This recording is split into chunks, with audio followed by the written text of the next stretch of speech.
Oh, hello. As you may have seen from the short that I put up yesterday, where now I look back at that short, I look rather worse for wear. That was the me that had driven for many hours in the night. Um, I went yesterday to the Kill Team Return to the Shadows tournament of Warhammer World, and this is the long-awaited tournament report. So, let's go through an overview first of all. I've said before, I do these tournament reports after every Warhammer World event that I go to. The events are excellent in terms of staffing and facilities and everything else. It was great to see this was a 4-round event. There was some weirdness with the schedule. So originally they put out this schedule, so 4 rounds. First round sort of starting at 10 with the registration at 9, finishing at 7:45. Finishing actually at 8 o'clock, because the awards would start at 7:45, and as you can see from this version, they budgeted 15 minutes for the actual awards thing to happen, right? They pushed the whole thing an hour earlier, so now the whole thing finished at 7 and started at 8, which is much more like what they that's the schedule they've basically done for all of the Warhammer World events so far. I don't know why they wanted to move it an hour later, but frankly, I was really glad that it was at the normal sort of time, starting at 8 a.m, because it meant that I was back home at 10:30, rather than 11:30, getting back to Colchester in Essex, where I am currently residing. So that was, I was really pleased that they changed the schedule, to be fair. 4 rounds, which is great, nice to see that in response to community feedback as well, which was great. So let's get straight into it, and let's go through the games that I played. So round 1, I was against a gentleman called Peter Gibson, who's a member of the Ribbon War Games Club, or Ribbon War Games Society. I think he had a hoodie on, had like team hoodies on. He was playing Legionaries. We were playing on Awaken the Data Spirits on Octarius terrain. So I convincingly won 8-5. Now, on all the scores here, I have not... you can read that as 27 if you want. If you want to include, everybody was awarded the 2 points for battle ready, so I've not included them. So the scores are out of 18. So in other words, I maxed in the first round, which is really amazing with Star Striders. Peter did tell me that he was quite inexperienced and he doesn't get a lot of time to practice. And he was quite worried that he would not know the rules and would mess up, and he was sort of telling me he works 2 jobs and he has to spend time looking after his mum and a lot of other bits and pieces. And actually he played a decent game. Yeah, tactically he may not have been the best, but he was across all the rules. He knew what was going on. He killed quite a lot of my models, but it was the classic kind of new player. And I do this stuff still, really. This is not me trying to sound like I'm sitting on a high horse. Fixating on completing your secondaries and killing your opponent's guys. But we both scored our respective kind of nearby firewalls in turn 1. And then I just sat in the middle. And he kind of would kill people, and then I'd bring up like a lasgun guy just to come and sit on the uplink, and he wasn't killing things so fast enough. And he did eventually chew through most of my dudes, but at the same time I was chewing through his dudes at a reasonable pace. Had a great look with the assassin with the crack grenade, who can on a good turn kill potentially 2 Space Marines, right? 1 in combat, and then with a 3rd APL throw the crack grenade, and then she'll die. But that's often worth doing. So yeah, I had a great opening, and actually, at the end of round 1, I was in first place. In fairness, I was joint first with Ace and Carlos here, but the app randomly had put me at the top. So I had to take a screenshot, right? Because that's the only time I'm ever going to be top of a placings page. So had it been a 1-round tournament, I would have won. Yeah, that's how that works. I'm not sure why my name is first, and then it's Carlos and then Ace, but if it had been a 1-round tournament, first place, right? So that, yeah, I was pleased as punch to get, and it was a nice game, nice chat. But yeah, he was inexperienced, but yeah, it didn't feel like I absolutely he killed a lot of my dudes. It was a pretty bloody game with people dying on both sides. But score-wise, yeah, I've never maxed at a tournament before, so I did max. So that was really that was really good, really nice. You go into the tournament smiling, so that was great. And then first break, I will just talk a little bit about this because it's interesting. So I finished my game half an hour early, and I headed to the store at Warhammer World, and I managed to pick up the last Critical Ops deck in the shop. And I actually went and asked the guy working the till, like, have you got any more of these? Because I would have got two. One for Mrs. TI, who couldn't come to the event. They didn't have any more. Bearing in mind there were a lot of Kill Team players still carrying on with their round 1 of Kill Team that I'm sure were also thinking, as I was, that they were going to pick this up once they got in. Like, that does not bode well for the game, and it's really frustrating because I have looked through again and been thinking about this Critical Ops deck. I think it's a really good product. I think mad props to Elliot and the rest of the Kill Team rules team there. I think this is gonna breathe a real breath of life into the game, change things up.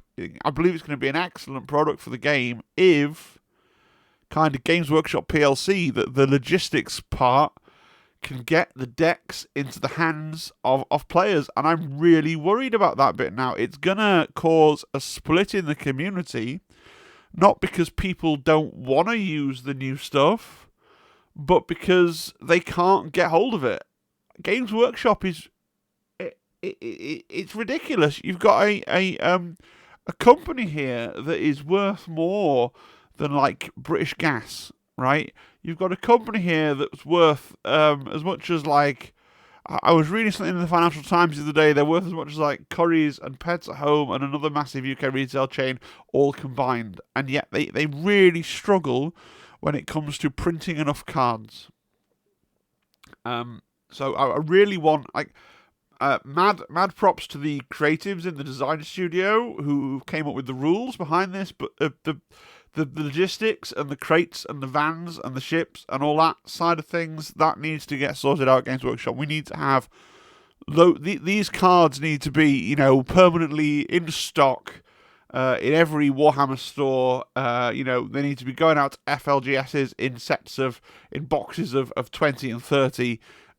Every single person that plays Kill Team wants a set of these cards, and I was kind of flabbergasted that they had so few at Warhammer World as well, which is where usually, because I didn't pre-order any, I thought, well, I'm going to be at Warhammer World on the day they came out. There's no need to pre-order any because they always have loads of everything at Warhammer World. Not so. So a little rant there in the middle of the tournament report, but come on, Games Workshop, don't drop the ball on this one. While I was in the shop, I had a little, a decent chat to Glass Half Dead, who was at the event, not participating in the event, but his, so if you follow Glass's stuff, his good friend Wes, kind of his channel's version of Zimbad, right, was going down to the event, and he just sort of jumped in the car and went, yeah, I'll just wander around and talk to people. It was really great, actually, to see, not only was Glass there, Crit was there, all the Spanish guys were there, My as I have maligned on the channel before, but pillar of the community, Isaac, the London TO, was there as well. There were really and just names that you recognise as well. Looking down the list of people that are playing, it was great to see such a kind of celebration of people who are. I don't want to use the word famous, right? No one's Henry Cavill, but it's great to kind of see that community and those people that you've talked to on the internet, and it's a really weird thing because me and Glass will have a conversation for like 5, and I watch all his videos, and I'm pretty sure he watches at least most of my videos. So you feel like you know somebody, but we've probably said less than 100 words to each other in an actual backwards and forwards conversation. So it's an interesting social dynamic there. I will share because it's funny, even though it's slightly. I don't know if you've watched. There's a British comedy program called Peep Show, right? Where the one of the two viewpoint characters is kind of kind of uptight, right? I identify quite strongly. A character called Mark Corrigan, and a lot of it's his narrated in a monologue. And so I saw Glass first. I went up and I went in for the handshake. And Glass went in for the fist bump, and I swear to God, I had in my head like, a fist bump? Does he think I'm cool? I've never been cool in my entire life. And then literally, we both kind of sat. It was obviously fractionally of a second in a very kind of awkward British way, and I was like, well, am I going to clench my fist, or is he going to open his hand? What's going to happen? What's going to happen? In the end, I kind of looked at him, and he looked at his hand, and I'm like, okay, I'm going to clench my fist, and we did a spectacular. It was. Yeah. It's just one of those. I know that the Americans will find this really funny because Americans are really gregarious and they don't get social anxiety, seemingly, right? But so hopefully, it's etched into my brain as one of those weird social faux pas moments, right? Hopefully, somebody listening to this has found it really fucking funny because I, in retrospect, it was a real kind of Mark Corrigan moment in my brain. I was going, yep, a fist bump. That's not what. Oh, I'm a high school teacher. I don't, Anyway, I was supposed to read a tournament report, aren't I? Oh, I should say as well, I also bought stuff from the Forge World store because you seem to go to Games Workshop, Warhammer World, and then you go, oh, look, Forge World, and I buy more Horus Heresy stuff for that game that I never ever play. Anyway, back to the games. So, round 2, I had the great pleasure to play against Carlos. So Carlos was playing Navy Breaches. Carlos had actually played a friend of mine in his round 1, Ben, who's a Roboros on the Discord, who's a member of the channel and a personal friend of mine, going back for... If I try to think about how many years I've known Ben now, I would just start to think about how old I am because we met in university, so let's not further go down that road. It was escalating hostilities, anyway. And so my point is that I knew that he'd had a pretty straightforward round 1, and I didn't give him that much of a challenge round 2, to be fair. I was definitely paying for my early success, right? So I played someone who was pretty inexperienced, right? And I'll call myself mediocre at Kill Team, okay? And then suddenly I'm playing against the world ranked number 4 Kill Team player. Escalating hostilities on Chalnath terrain. So he won 18-2. So essentially he maxed, right? And I got 2 points. I got 1 point for what is it? The recon one, where basically I had the two sides, so I scanned the 2 sides, triangulate, on the 2 sides. I got 1 point there that he couldn't stop, and I got 1 point from the primary, I think. But can I say that Carlos is an absolute gentleman, right? A lot of the time when you play against somebody who is very good at the game, and they know they're very good at the game, they can come off as very kind of... very confident to the point of it being slightly negative, and Carlos was nothing like that. He is the most skilled player, and there was not a hint of arrogance there. He an absolute gentleman to play against. Really, really kind, really, positive and pleasant all the way through, very sporting. He did win the most sporting event. He actually won the entire event, but he won the most sporting trophy, which I think is really, really important. I think I gave, even though he wiped the floor with me, VP-wise, I do think I gave a decent accounting of myself. I did, I felt like I was interacting with the game, and I killed some of his dudes, and I did give him a couple of things to think about, and I did get lucky in a few places, and have a little bit of a, I think he had to be kind of awake, but I learned a lot from that game. Now, I won't say that it wasn't the case that Carlos was teaching me actively with his words, saying, oh, you should do this, you should do that, but it became really clear from what he was doing. So there were shots that I could have taken. I still don't intuitively understand line of sight in Kill Team, especially on heavy terrain. So there would be situations where he would have a model on engage, near to the heavy terrain, outside of the obscuring distance, that I totally could have shot, and then just something in my brain, well, I can't see the model's base because the heavy terrain's in the way, so I can't shoot him, because my brain just goes, I can't see their base, I can't draw the lasers to both sides of their base, I can't shoot them. When you're on an engage, Phil, of course you can shoot them. Like, sitting here in my office, I could probably make a really high quality, here's how you play Kill Team video, right? But actually going into the real world and doing it, my brain just doesn't Yeah, see, and it's practice. It's I guess, and it's the same for the people in London. I don't know. I'm guessing that Carlos plays at least 2 or 3 times every single week. Like, it's that practice and that familiarity, so you don't get to the event and go, oh right, yes, 3D shapes, and I'm putting all the theory into practice. That's the talent that's going to let you win a tournament. So that's something I really need to get better at, especially when it comes to heavy terrain, because I think my brain thinks that heavy terrain works much more differently than it actually does. And I never play on Chalnath, so I think my brain was like, oh, it's Chalnath, it's really difficult, and I can't. So there was that, and that was really useful, kind of just cement itself in my brain. I think I gave him the better side of the table.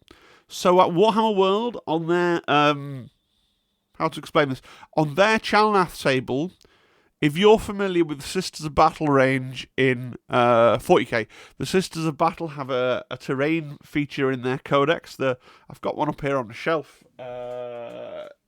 In fairness, you won't really be able to see it on the camera, but if I get this down, I'll be able to explain what I'm talking about. Right? The sanctum here, okay? So he had this on this side of his table, and it was facing in like this. And of course, and you can see it just about here in the face cam, there's a door here painted red. So he was able to deploy his plasma gunner on the balcony, and then with impunity every turn, he would give his plasma gunner an extra action point from his comms operator, and he was able to do the classic thing of going through the door. Anyone I left in a position in the field that could be shot from this punishing vantage point, right, was annihilated by this plasma gun that I could do nothing about, right? Nothing. Now, I handed him that. I won the roll-off, and I handed him this piece of terrain because I didn't have much of a use for it, because Star Striders don't have a plasma gun. They don't really... Yeah, you've got that rotary kind of thing, but it's heavy. I didn't have a use for it, so I looked at the terrain. I picked what I thought was the best side of the terrain for me.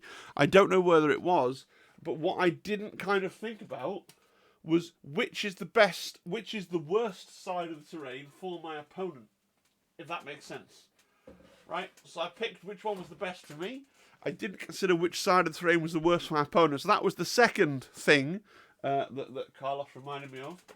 And the third thing, and this really is fundamental, I don't know why I forgot this, but I was really trying. I was really trying to engage with the game, and we got, I think it was either turning point 1 or turning point 2, and we got a few down through most of the activations, and I looked at my at the board, and I said, oh, nothing can threaten my medic, and I moved the medic out to somewhere where I knew she was exposed. But I didn't see anything he could do to shoot them. And then, of course, he had the multi-laser guy, the Navis multi-laser thing. And, of course, he dashed him out and shot. And I just had completely blanked on the fact that you can dash and still shoot a heavy weapon. Right? Because in my brain, heavy was you can't move, you can't shoot. Of course, that's the rule. Of course, Carlos is correct. It's just when you don't practice, and you don't practice a lot with a team that my team had a heavy weapon as well. That's something in fact, that's something that I used in a later round, because it was a timely reminder. So, yeah, more practice with stuff like that, I think. But it was a really, really good game. Yes, I was absolutely thrashed. But maybe this is me making excuses. I do sometimes think Kill Team doesn't quite... You can look at the final score, and my round 3 is the same as this. You can look at the final score, but the game felt closer. At points, it did feel closer. The thing was, the main reason that he did so well is he just... I think as well, when he looked at the board, in addition to the big terrain piece, I gave him the side of the board that had better routes forward onto the points. And not only that, he had the Navis, the hatch breaker guy, who can just cut the holes through the heavy terrain to get through. Like, Warhammer World's very, very dense boards. They're very, very dense boards, and it takes a lot to navigate through, and not a lot of that Chalnath terrain is, or large sections of it aren't traversable as well. So he just managed to get onto the middle 2 points there in turn 1, and basically stay there. But yeah, really, really good game. I learned a lot, and top bloke. Talk briefly about lunch. So lunch is included in the ticket price at the canteen. Usually these events are on a Sunday, so it's a Sunday roast. But this time there was sausage. I had sausage and chips and gravy. I could have had pizza, curry, chicken wings. There was a lot of choice. I also took the opportunity to wander around the museum. I didn't see much new there. I'm at Warhammer World quite a lot, and I always try and look around the museum when I'm there for an event, and it's included in the badge price, you know. They did have an exhibition on with the historical winners of Golden Demon, and it was really interesting. These are Golden Demon winning entries from around the globe that have been loaned to Warhammer World to display in the cabinets. It was really interesting to see how competition painting styles have changed from the 80s up until now by looking at the winners of the different years, and also to see the differences in style, I guess, between the American and the European entries as well, because there are some definite kind of little differences in what's popular among competition painters as well, geographically. So that was really interesting lunchtime. We had to kind of cut short our trip to the exhibition, so the pairings went up as we were sort of in the last room, so we hurried out. Round 3, I was playing a guy called Lonnie. Lonnie was playing Commandos. It was Seas Ground. It was using the Vertigus terrain set, which is Games Workshop's Warhammer World's extra kind of set of kill team tables that are using the 40k 9th edition core terrain. So Lonnie won 17 to my 6. It was Seas Ground, and so like Seas Ground always tends to do, it stalemated for a long time. It stalemated for 2 turns, with me having my 3 objectives and him having his 3 objectives, and people kind of trying to get across and getting killed, and trying to get across and getting killed. And I had a really good play where I got my assassin round behind. He had a building kind of blocking off this objective here, and I managed to get my assassin through, charge and kill an orc, and crack grenade a second orc, so I killed 2 guys, but then he had other things he could bring around to kill mine. And in the end, in turn 3, like, he just had a big turn 3 where he got me off a point here and a point down here. And he scored big in that turn, and then I took one of the points back in turning point 4, but just that one big turn really, plus he was solidly managing his secondaries, which were things like Rob and Ransack and Deadly Marksman.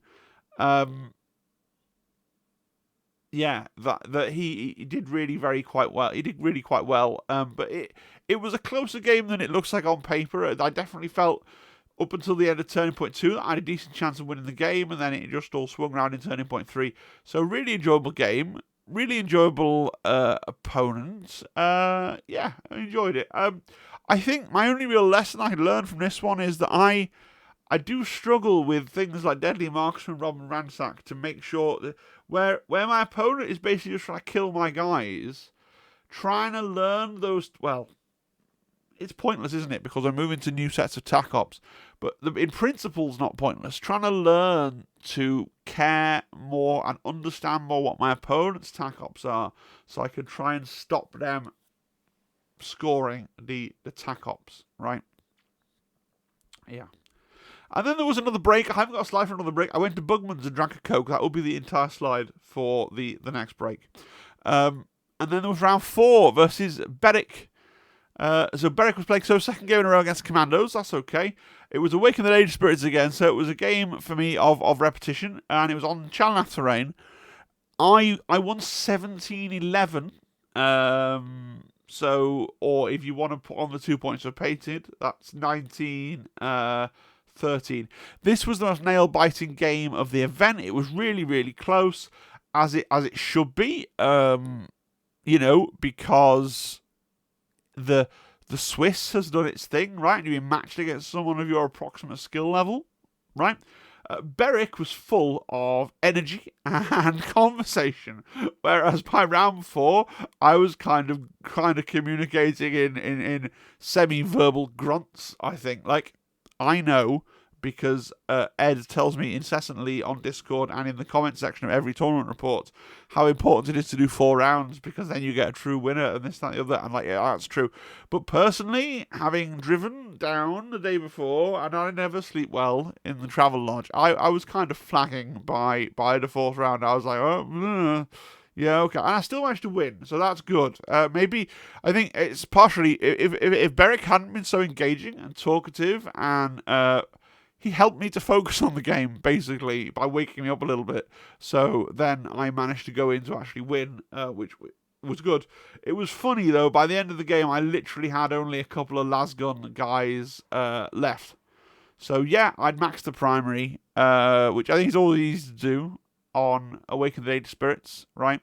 I had maxed the primary, and I got most of my secondaries, so I'm trying to remember now. I had the one I didn't get was Seized Ground. I only got 1 point for Seized Ground in the end because I only had one guy next to the thing. I had Central Control, which I scored easily enough, and I had a third thing. Seized Ground, Central Control, and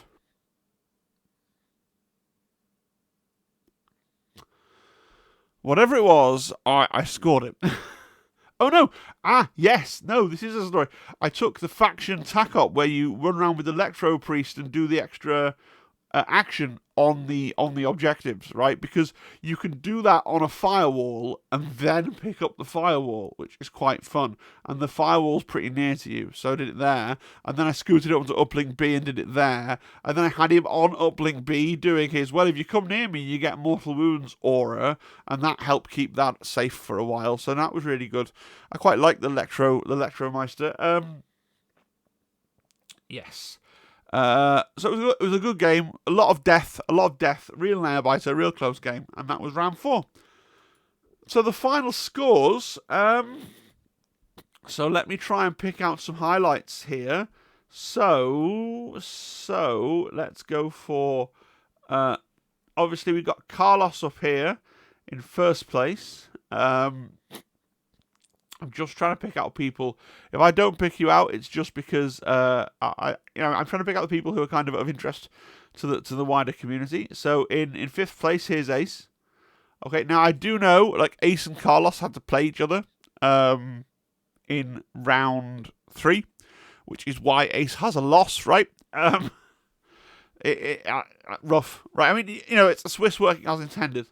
But it's rough. Here's my new best friend, Isaac, who gave me a nice wave at the end of the event, by the way. I'm sure he's watched that video, but I struggle with people who are always on. Like, I'm not sure whether that's genuinely his personality or whether he just is doing a bit. But if you're watching this, Isaac, I bear you no genuine ill will. I don't want to place my kind of health and safety in your hands, okay, my man? Okay?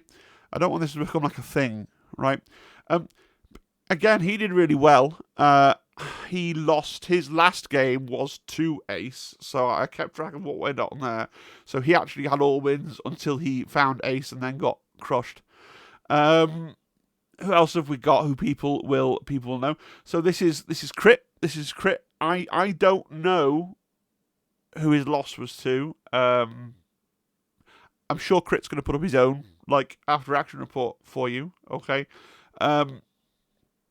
Here's my friend of the channel, Zimbad, my second in command, my right-hand man, my lieutenant.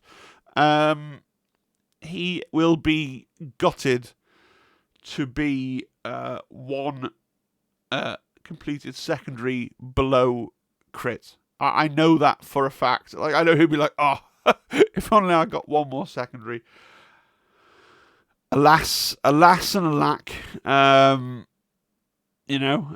there you are. And Paul was running intercessors, by the way. It says, I mean, you can read it, but Paul was running intercessors. Did pretty well. It's funny. I have practiced against intercessors a lot. I didn't have to face any intercessors, so that's good.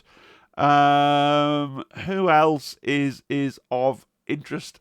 Here I am, of course. There's me, 27th out of 66. I actually, I'm happy with that, right? Like, 27th out of 66. Like, that's not bad. I got, 2 wins. That's better than I usually do at these things. Last time I went to a tournament, I lost every match and I got really despondent. So, actually, the Star Striders are doing really well for me. It would have been really nice to play Ace, because Ace brought Star Striders, and it would be great to have kind of been able to get some hints and tips, not even directly, but just from watching what he does with them. Like, I can try that in a future game. I would really like to know. I don't know if Ace watches much English YouTube content or not, but I would really like to know, was he bringing Star Striders because he thinks that they're secretly strong and nobody else can see it, and he's just used his really big brain and skill to win with Star Striders because he can see a way they're strong and we can learn it?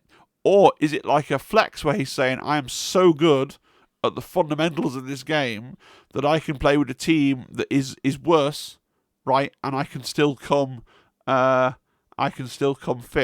And it was only fifth because he got beaten by like Carlos, who came on the plane with him, who's one of his regular play partners, and so yeah. Basically, I would love to know the tricks there to Star Striders, because obviously there are tricks, right?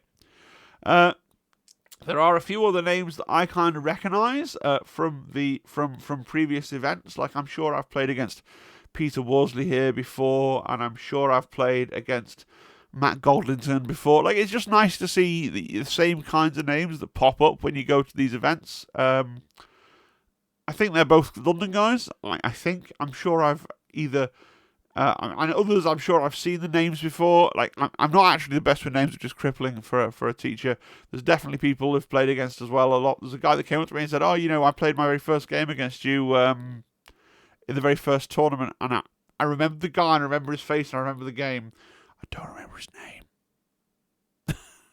I don't know who PAR is. There you go. And then a big shout out to Ben Hodgson, who, as I say before, old friend of mine, channel member. Yeah, 63rd out of 66 isn't great, but this was his first, I think, not only his first Kill Team tournament, I think his first tournament for a war game, ever. So that's cool, and he enjoyed himself, and he is thinking of coming back to the next one, or not necessarily the next one, but a future one. So really, really good when people go. Like, I have been down here, there, but for the grace of God go I. I have definitely been down here before myself. So it's great that people can have a poor showing, but still come away saying that was actually really good fun. I want to do it again. Really good, really, really good. Right, final thoughts. So I had a fantastic... They all are. I've not ever been to a bad Warhammer World event. A fantastic event. I had lots of fun. I may stick with Star Striders for a bit. I'm slightly gutted because a lot of my models broke, right? So job number 3 or 4 today, when I finish making this video and uploading it, is to go through my little box and try and glue on like all the little nubbins of the las pistol and all the little aerials and stuff, because I don't know what happened, whether I leant on the box or was throwing the bag around too much. Part of it is, I think that, because I've got the original Star Striders that are cast up in red plastic, I feel like that red plastic is more brittle than the normal grey plastic, so that doesn't help me, okay? But I have a lot of repairs to make. But assuming I can make them, I want to stick with Star Striders at least for a little bit. Hopefully we get a buff in the Balanced Data Slate, right? That will be really cool. It's great to be on a team. Like, I'm doing better now with Star Striders than I ever used to do in Novitiates. Now, there is a certain argument that says maybe you should go back to Novitiates because you learned the game better. But I'm going to stick with Star Striders, I think, at least for a while. It was a shame that Bugman's closed early, so this is my only real complaint at Games Workshop from their side of things. They said Bugman's, like, if you go back to the schedule, it's a little thing, but you know me, I've got a nitpick. I've got a nitpick. They said revised schedule, gaming hall and Bugman's closes at the end of the day at 7 p.m. Bugman's closed an hour earlier than that. Bugman's closed at 6. I would say Bugman's was closed at 6. So you're then sitting around, I finished my round 4, it was about 6:05. And you're sitting around for 45 minutes and you can't get a Coke, which was, do you know what I mean? I want to go in and give them money, and I can't. And that's, I'm going to have a rant now. But don't worry, it's not about Games Workshop. Like, Bugman's was closed and that was sad, but I've reminded myself. So the Nottingham Riverside Travel Lodge, which is the nearest, cheapest hotel to Warhammer World, I swear double down, the pub restaurant thing that is attached to the Nottingham Riverside Travel Lodge just doesn't like money. The food's really good. The food's actually better than Bugman's, in my humble opinion, for the price and what you get. The food's really good. The beer is well cooked. But every time I've gone in there, the staff have had this attitude as like, what, a customer? Like, it's always empty, and they always seem low-key pissed off that you've come into their establishment to spend money. And they are like, it's like the least welcoming public house.